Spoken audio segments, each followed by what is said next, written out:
Good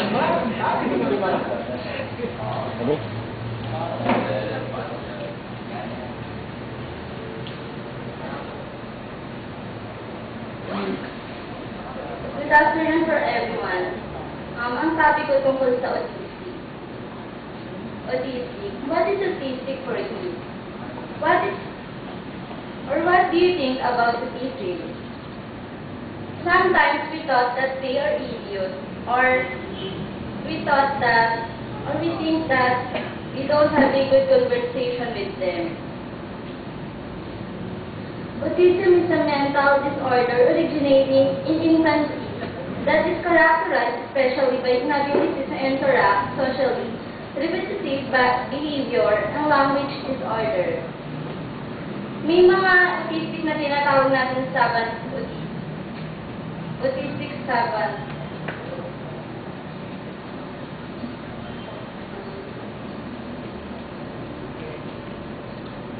May tinatawag pa yung mga autistic na meron silang mga syndrome na kung saan makikita natin yung kung gano'n sila katalino, tinatawag niya natin ito savant syndrome.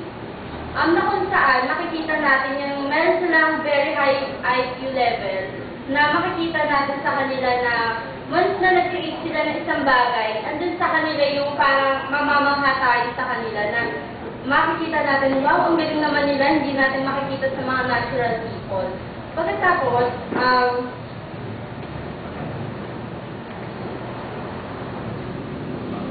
may mga abilities sila na makikita natin na kapag yung mga bagay na ginagawa nila, minsan pa nga nasasalit sa mga competition na sila pa yung nananalo. May mga bagay rin na sa kanila na may katalino, may mga bagay na nasa kanila na sa kanila yung high level, ang high na IQ na nasa kanila.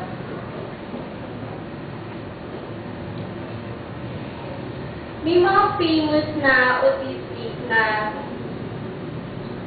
sa ibang bansa na makikita natin sa kanila na kung saan na famous sila pero mga autistic. Sila yung mga famous autistic savant. Kagaya ni Alonzo Clemons, is an American animal sculptor and an autistic savant. He lives in Boulder, Colorado. Clemons is developmentally disabled. However, since his childhood, he has been creating very accurate animal sculptures out of his clay. In 1986, he had a premier exhibit in Aspen, Colorado. Clemons can create a sculpture of almost any animal. He can create a sculpture in about an hour. And he could create animals are correct in every detail. Yung pangalawa naman, si Leslie Lindsay. Born 1952, is a blind American autistic savant who is the most notable for his work as a musician. Leslie Lindsay was born prematurely in Milwaukee, Wisconsin in 1952. At birth, Leslie was diagnosed with glaucoma, cerebral palsy, and brain damage. Doctors were also forced to remove his eyes. His birth mother gave him up for adoption. A nurse named May Limke adopted him when he was 6 months old. To feed him, May had to push food him through his throat. It was a year before Leslie could chew food on his own. It took 7 years of constant care before Leslie showed any progress. During this time, Leslie made no sounds or movements and showed no emotion. He was 12 years old before he first learned to stand, and 15 years old he learned to walk.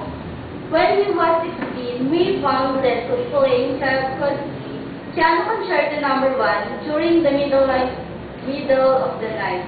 He had recently heard the piece television. Leslie was soon on playing all styles of music, from ragtime to classical. His adopted mother encouraged him talent for the piano, and by the 1980s, Leslie was regularly giving concerts in Conjula, Wisconsin.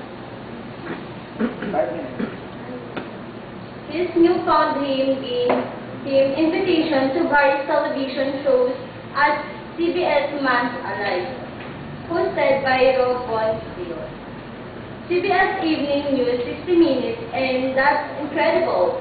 In 1983, ABC aired a drama about Leslie and his adopted mother called The Woman Who Built a Miracle, starring Lourdes Richman as May.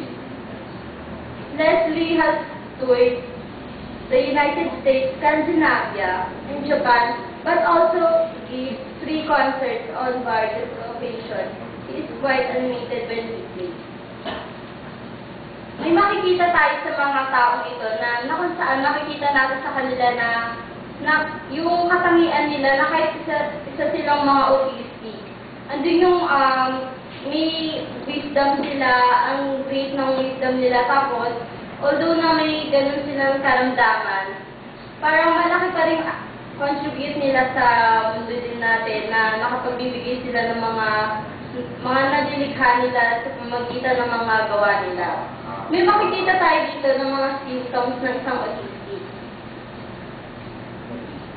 Makikita natin na kapag ang bata, pag isang bata ay isang autistic, makikita natin sa kanila na yung parang napaka-irritate nila. Ayaw nila yung mga damit na makakati. Gusto lang nila yung mga sando, yung mga klaseng manilipis yung mga damit. Tapos, makikita natin sa isang bata, sa age niya, 1 to 2 years old, na makikita natin sa kanila yung mga nag-gain nilang mga natutunan, biglang mawawala sa kanila. Tapos, sa communication, lack of pointing to direct others' attention to objects. Minsan, kapag sila nagtatanong, may isa silang bagay na hinihingi, sasabihin nila sa'yo, gusto mo ba ng tubig? Pero ang kailangan nila, gusto ko ng tubig, bigyan niyo ako. Ayun ang sasabihin nila. Tapos, gumagamit sila ng mga nonsense rhyming. Sa social interaction naman, shows lack of empathy. Tapos hindi sila nakikipag-ibigan, mas gusto nilang magtulo ng kahit ilang oras, ayaw nilang sa mga tao, ilan sila, hindi rin sila nakipag-eye-to-eye contact, natatakot sila. Tapos sa response to sensory information,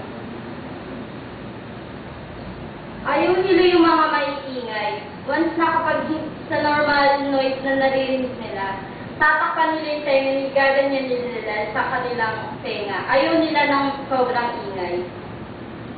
Sa paglalaro, hindi sila gumagaya ng mga action ng iba. Tapos, mahilig sila ng mga imaginative things.